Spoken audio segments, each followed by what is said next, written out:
Avant d'arriver à expiration, un nouvel accord négocié in extremis entre le Hamas et l'entité sioniste a permis une nouvelle extension de la trêve.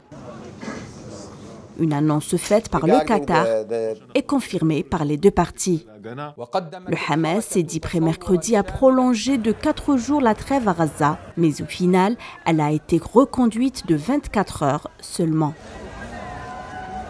Cette pause, qui a été prolongée pour un 7e jour consécutif, devrait respecter les mêmes termes de l'accord initial, à savoir l'arrêt des hostilités militaires et l'entrée de l'aide humanitaire dans la bande de Gaza.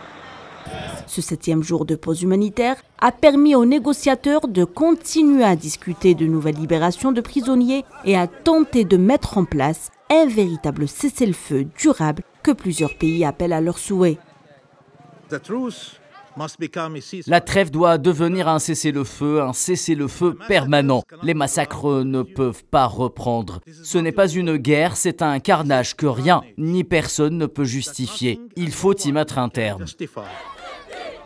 Jeudi, le Hamas a annoncé la libération de 10 détenus israéliens. L'opération d'échange du 7e groupe de détenus a bel et bien commencé. Les brigades Al-Qassam ont remis à la Croix-Rouge 2 détenus israéliens. Les autres devraient suivre d'ici quelques heures.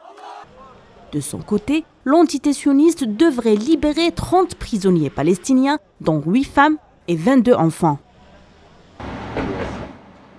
La nuit dernière, 30 Palestiniens, 16 mineurs et 14 femmes détenues dans les geôles sionistes ont été libérés juste après la remise de 10 détenus israéliens, de 2 Russes et 4 Thaïlandais à la Croix-Rouge internationale. Cette trêve extrêmement fragile se poursuivra donc jusqu'à vendredi, 7h heure locale.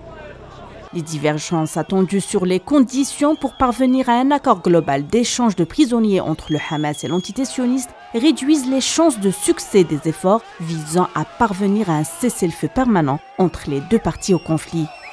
Reste à savoir si les tractations arriveront à faire pression pour une nouvelle prolongation de 2 jours de trêve à Gaza avec la libération davantage de prisonniers et une augmentation de l'acheminement de l'aide humanitaire. C'est du moins ce qu'a annoncé l'Égypte dans un communiqué issu des dernières négociations menées avec le Qatar.